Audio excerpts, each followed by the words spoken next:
This is Secrets to Win Big, your roadmap to sustained growth. Brought to you by Arjun Sen, founder and CEO of Zen Mango, top brand growth driver, and a former Fortune 500 executive who has been called one of the most marketing intelligent minds in the business. Find him at zenmango.com. And now, here's your host, Arjun Sen. Welcome to Secrets to Win Big with Arjun Sen. Hi, this is Arjun. And what I've found in the corporate world is winning is fun, but winning big is the real fun because that puts us on the path to sustained long-term wins.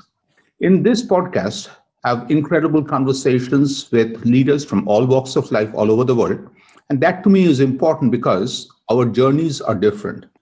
Today, in that spirit, it's truly a pleasure and an honor to welcome my VIP guest, Ryan Foland. Ryan is a high-energy speaker and a consultant who specializes in helping business leaders to harness the power of authenticity. He teaches them how to create content that reveals their whole self to drive differentiation, growth, and loyalty. His 313 method uncovers core brand messaging to guide branding strategies. In his book, Ditch the Act, Ryan shares the art of being perfectly imperfect. And the moment I found and read about there's a way to be perfectly imperfect, I really had to talk to Ryan. Ryan also featured in Forbes, Fortune Inc., Entrepreneur, and more. Ryan, welcome to Secrets to Win Big. Ahoy, it's good to be here. I like secrets, but I also like sharing secrets because, what good is the information if you can't share with others? Oh, totally. And what I've learned growing up, especially growing, with my daughter as she was growing up, if I told her a secret, it surely went to everyone. So let's get a lot of secrets out. Yes. We'll have to make up a new word for secrets that get loose. Maybe it's just knowledge. I love that. So knowledge, Ryan, I just want to start at the very beginning by this whole concept of perfectly imperfect. So where did you get with this concept? How do you use this to be comfortable to show flaws and weakness to build on this? Well, I didn't come up with the term perfectly imperfect, but it seems to be a perfect fit for easily understanding the concept of being human. Mm-hmm. And in my book, we call this process to ditch the act. Funny side story is that we actually sold the book to the publisher with a different title, a title that we had used and we used with some of our clients, but it could have been misinterpreted. McGraw-Hill actually bought the book as the title of Expose Yourself. Now, we realized quickly that it wasn't the best because it could be misinterpreted, but really the idea of exposure and exposing your whole self, exposing not just the good stuff, but exposing when you're struggling and when things are going wrong, that truly helps people to see themselves in your story. That creates relatability. And when people can relate to you, then it gives them a chance to get to know you. And if you let people get to know you, especially in a business environment or corporate world, they have a better chance of knowing if they actually like you. And if they like you based on common ground and relatability and who you are as a person, then the next natural step is that they might trust you. And trust can lead to loyalty. So it really plays off the old idiom of people want to do business with people that they know, like, and trust. And from my own personal experience, I admit that there was many times when I would take the path of faking it to make it. I had been told early on that people would judge you by your car. And so I took everything I had and overextended myself, and I got a Rimini red Range Rover with 22-inch Rimini red rims. And it was a very expensive car. It rivaled my mortgage. But I thought at that time, based on my mentors and sort of the way things were in the early 2000s, that people really, if they see the glitz and glam, they're going to take you more seriously. They're going to say, hey, this guy's got a nice car. He's making money. I want to do business with him. But a lot of times I couldn't make the payment. I ended up getting the car repossessed. My house was foreclosed on. I had another Mercedes, an SL500, that also got repossessed. And so I found myself at various moments during life where I would build up, and as I would build, I would act as if, and I would, really like suit and boot. And it's like, what you see is what you get. But internally, I was struggling, and financially, I was struggling. And there's certain world events like 2008 that just cut the legs off of a lot of people. And it wasn't until I'd say within the last 7 years that I really understood how bad that approach was. And sometimes with approaches, whether it's in business and life, they can work, but maybe they don't work as well as something else. And I think that's important because, if you are investing in a fancy car because that's part of your brand and your image, that's fine. I'm not saying don't do that. I have discovered a way that works better for me. And that is to be honest. And at this point, like owning up to the fact that I had a car that I couldn't own, owning up to the fact that I was pushed to a point where I filed for bankruptcy, only to get the package returned to me because I was 32 cents short on postage. And that's a whole nother story.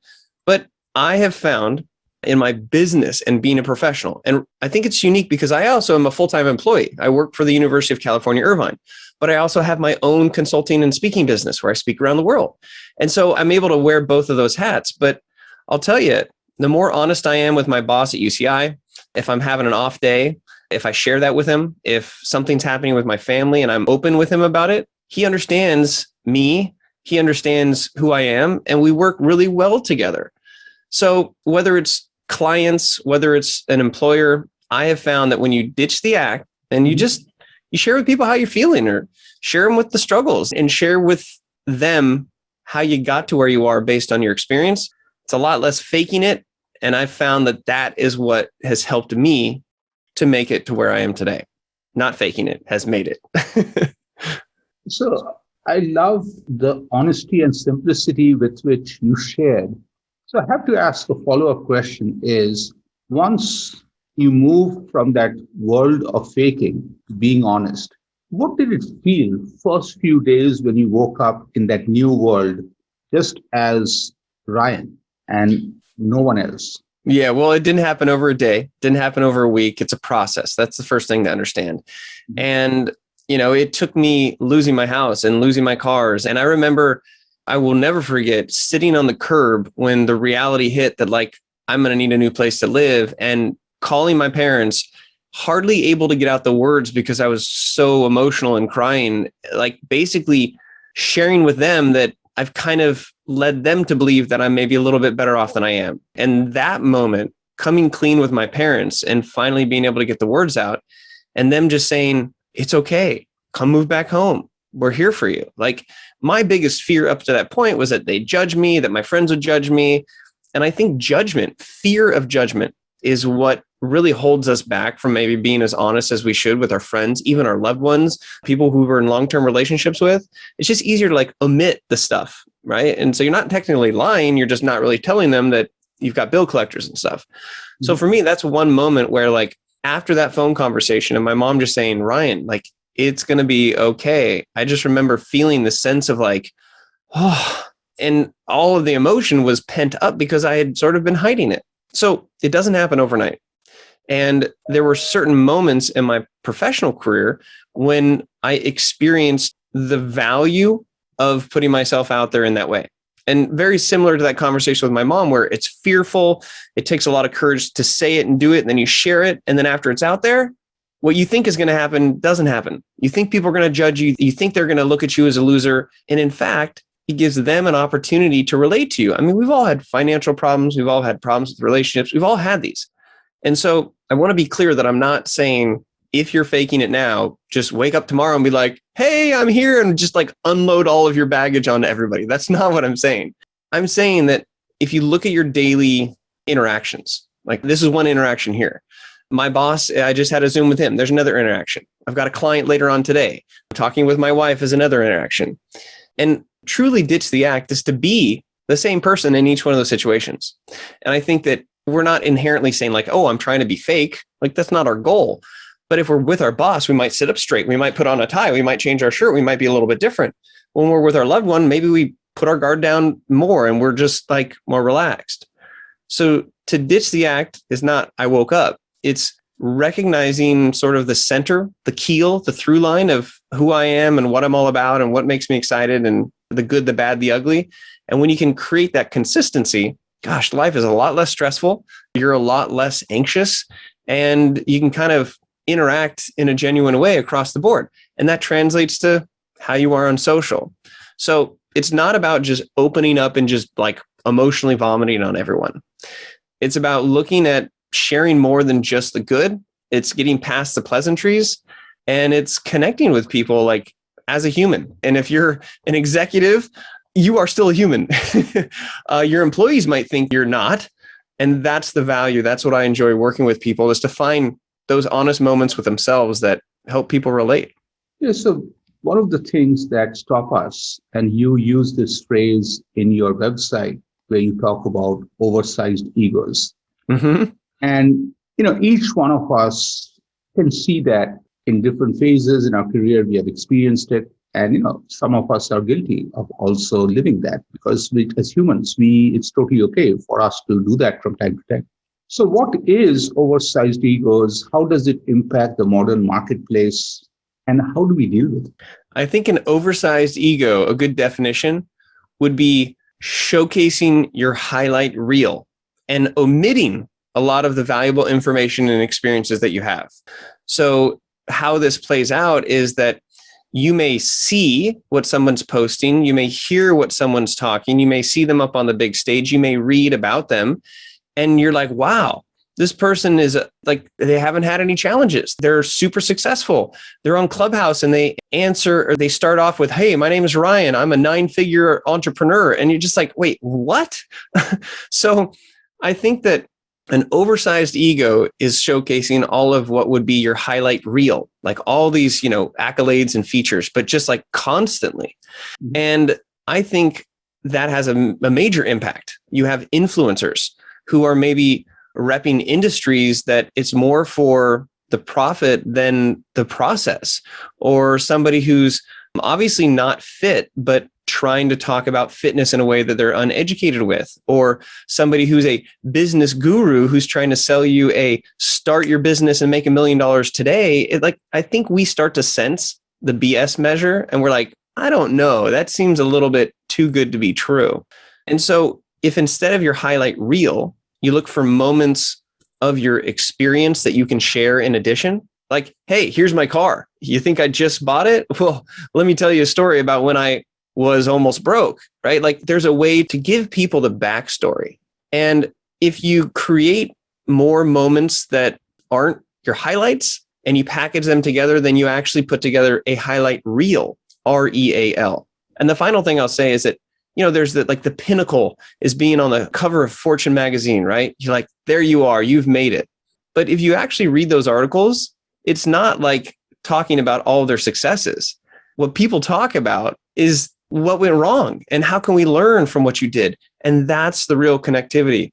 So I would say that an oversized or inflated ego, it will reduce your chance of being relatable. It will limit the amount of real valuable experience that you're going to share. It creates misconceived expectations. You set yourself up for failure. And then you see some of these influencers that get called out. They get a big old piece of humble pie. And then they do a YouTube video apology and crying and, they're so sorry for it. And you're just like, I don't know. I don't know if I'm really feeling you on that. So instead of a highlight reel, create a highlight REAL and just give people more places to relate. Love that. So changing gears a little bit, another thing that fascinated and intrigued me is the whole 313 method. Yeah. What is the 313 method? And can you give an example of an application of using it to make a big impact? Absolutely. When I first started my relationship with UCI, University of California, Irvine, they initially brought me on campus to launch their first ever undergraduate entrepreneurship program. And it's called the Entrepreneur Center because UCI, they're anteaters, anteater, entrepreneur center. So it was just amazing to see the energy on campus with now close to 30,000 students having a place to go if they have a big idea. So as running the center, I was face-to-face, meeting people all day long, different student teams. And I would ask them, I'd sit in front of a student team. I'd be like, okay, tell me about your idea. And every single time they would go, okay, sometimes it's an app like this, and it's going over here, it's going to go, and here's we're going to do this, we're going to change the world. And I would, at a certain point, I would be like, stop. Okay, in the shortest amount of time possible, can you tell me your idea?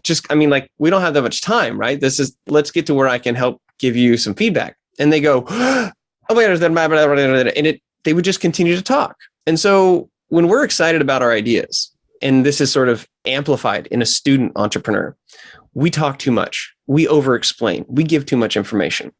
And so as a process of trying to help create a formula or a structure to help them communicate in a short amount of time, I started playing with some different concepts.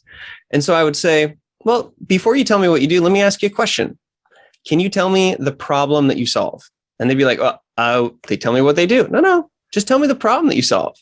And we found that that was a really good exercise to start. And then once we got through that, I asked them, well, what's your solution? Okay, now who's your market? And for anybody who has a business sense, your problem you solve, your solution, your market, that's like business 101.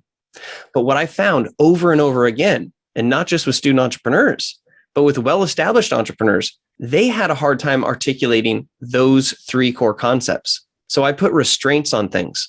Now, I'm a big fan of simplicity, from stick figures to the way that you communicate. And think of the 313 as like a cascading set of Russian dolls, as the bumpers that you put in the bowling lane to kind of keep you on track. And so the 313 is a process. It's a format, a formula, a framework, whatever you want to call it, that helps you take your idea and put it into 3 sentences, 1 sentence, and 3 words. So it's a reduction process. And in order to simplify something, it's not easy. And so how this works in a real life application is that I believe the more you talk, the less people listen. And the less you talk, the more people ask questions. And when people ask questions, it creates connection and curiosity and conversation. And that's where really it is. And so I'm not a big fan of pitching people. I'm a big fan of engaging people and meeting them where they're at and having a conversation. So when somebody asks you what you do, using the 313 methodology, instead of telling them what you do, you can say, well, it's not really what I do, but it's the problem that I solve. And now the conversation's flipped. And they'll say, well, what's the problem? And you can say, the problem is building a personal brand is one of the most confusing things you'll ever do, because you're not sure where to start. You're not sure what order to do things in, and you're not even sure if you need it. That's the problem. And if you can get people to get on the same page about the problem, then it doesn't really matter what your solution is. What's important is that you have a solution for it. And so I was able to take this concept and go to hackathons and give a 313 training to all these startups who are creating an idea in the moment within 24 hours, but giving them the tools to formulate a cohesive and succinct way of saying, here's the problem that we solve, here's our solution, here's our market, in 3 sentences, condensing it into 1 and or 3 words. And so I've got a podcast called the 313 Challenge, and it still fascinates me to this day how the simple concept of just answering those 3 questions is so difficult. And when it comes to your business or your brand, I believe a lot of people sort of skip that first step. They don't really lock in their core messaging. And if you don't do that, then your marketing messages might be a little bit scattered, or your posts may seem all over the place. Building a brand, like building a business, it's important to do the right things in the right order. And that starts with how you communicate what you do. Even to your employees, can they articulate what your company does? And so it's almost like a tuning fork for your messaging. And it's a process that people can follow to really whittle down to the core, make some hard decisions. And then once they decide, they can have clear messaging. Their employees can sort of better communicate what they do. And so it's really a communication tool at the end of the day. So let's look at your journey. And you have a background as business economics, and then degree in theater and arts. And of course, on top of it, before the conversation, you talked about how you are passionate about fitness, and you are also a black belt. So all these skills make Ryan. And what is the one thing that all these things built and made the Ryan in you? Well, I would bring it all down to a passion and a quest for simplicity. That's it. That's what I'm all about.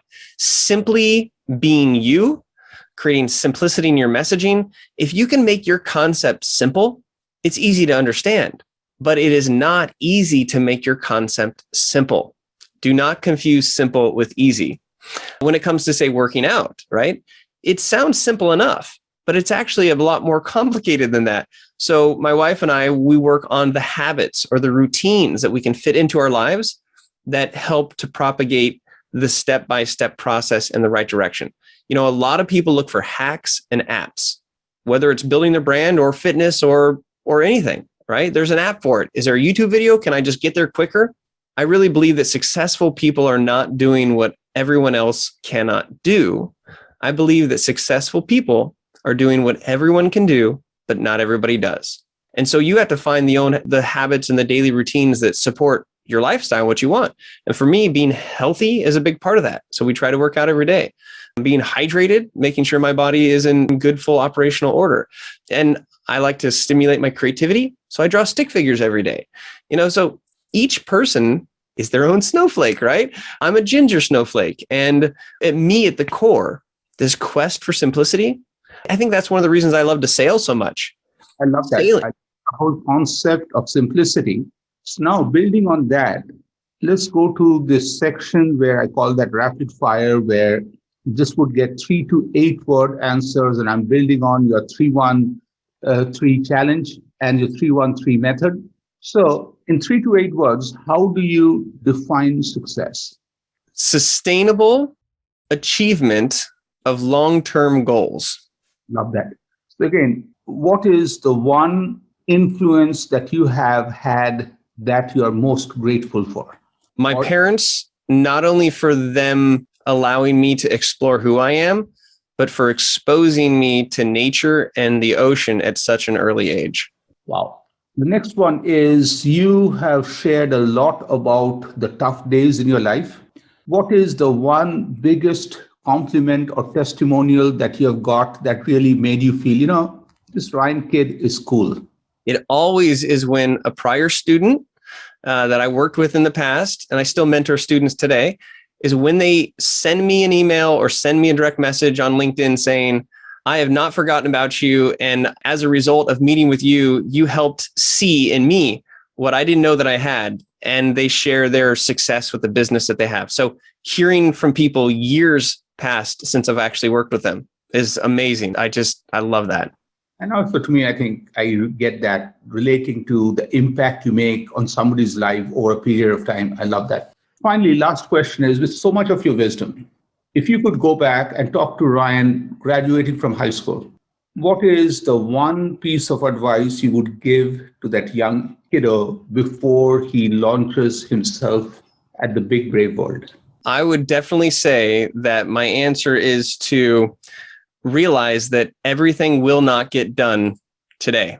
That is something that I am recognizing, and I wish I would have recognized earlier.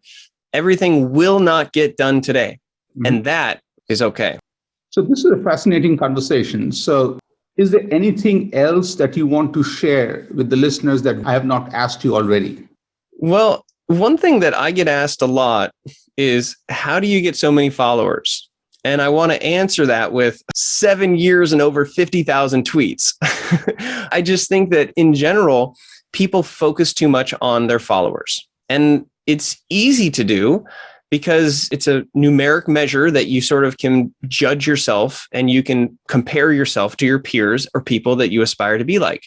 But recognize that social media platforms are not relative metrics. If you were to get in on these platforms as they were launching, your ability to gain followers and traction is significantly different than if you were to sign up for Twitter today.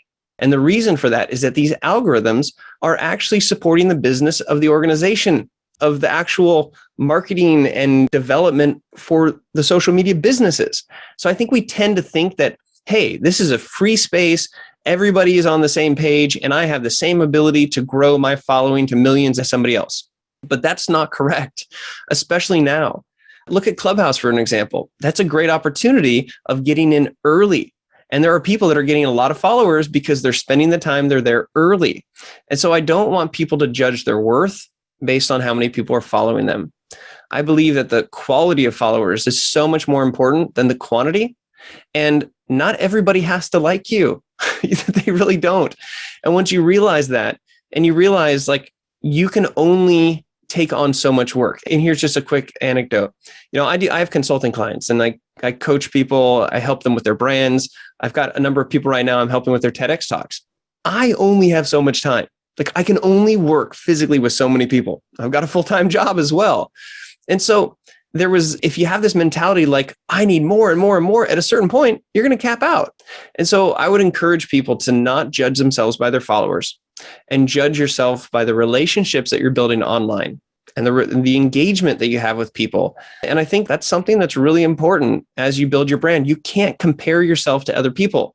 And once you sort of get that, man, you're a lot less stressed and you see your traction sort of one step at a time. I think that brings the whole thing back full circle, because we started the conversation with authenticity. And to me, that's what it is. The world doesn't need another consultant, but the world needs Ryan. And to me, I think, being the best Ryan and me being the best Arjun, I really think that's a great, wraparound lesson for all of us. And I also love the fact that it's not the quantity or number of followers, it's the quality. So Ryan, let's say we fast forward in time, the year is 2030, we just have this incredible conversation one more time. Where would brand Ryan be in 2030? Chances are I would call this a boatcast, because I'd probably be on a nice yacht in the British Virgin Islands with my Wi-Fi that is just as actually stronger than where I'm at right now. Part of my long-term vision is to make sure that I blend what I love doing with what I'm good at doing. And I love to sail. I mean, talk about simplicity. It's like you, the wind, the ocean. But I want people to also experience that. And there's so much to learn from leadership to business when it comes to sailing. There's just so much nature can teach us.